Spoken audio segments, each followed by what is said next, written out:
Hi there, my name is Keisha Nicole Curtis. Many of my clients know me as K Nicole with Realty Kings Properties.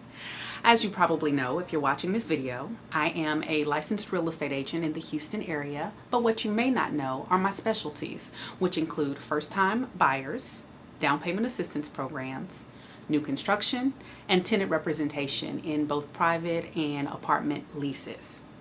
So the reason that I'm putting this video together, many of my clients have been coming to me with some fairly common real estate questions. So I thought, why not make it a video so that it benefits more than just my clients, the people who end up in my office. But hopefully the information that's shared here can be useful to anyone in the general public. So feel free to send your questions my way and I will do my best to make a video just for you. To get things started, the question for today has to do with leases or rentals. A client came to me recently and asked how to get out of a lease with an apartment complex. She was interested in moving to a new community. She had had some negative experiences where she lived, and she wanted to know if there was a way to get out of that lease without having to pay any large financial penalties. So to answer the question, a couple of things. Number one, whenever you enter into any type of contractual agreement, whether it's a lease, whether you're looking to purchase a property, whatever it may be, my first piece of advice would be to make sure you read and understand any document before you sign it. So in the case of this client, my first recommendation to her was to go back and read the lease.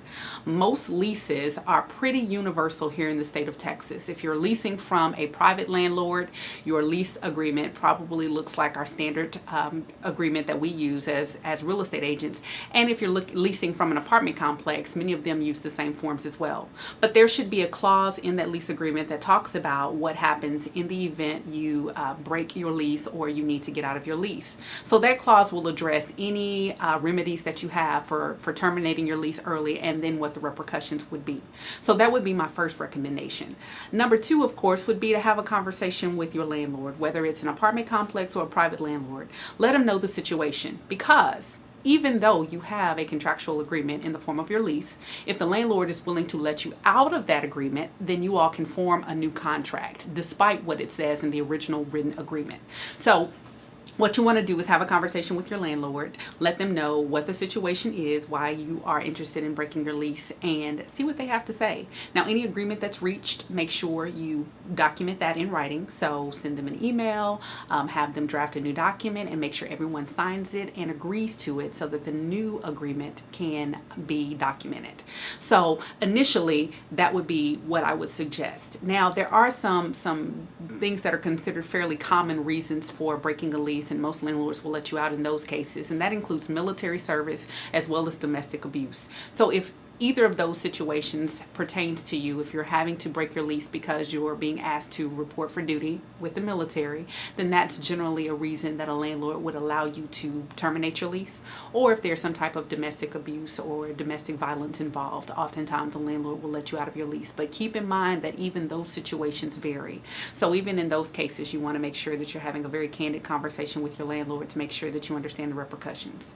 In Texas, as well as most places, landlords can't charge you for a place if someone else is paying for that place.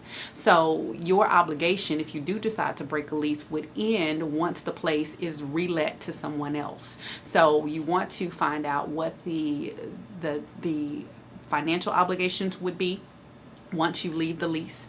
Again, make sure you get that in writing. And then once the landlord finds a new tenant, you want to make sure that you are released from your obligation from that point forward.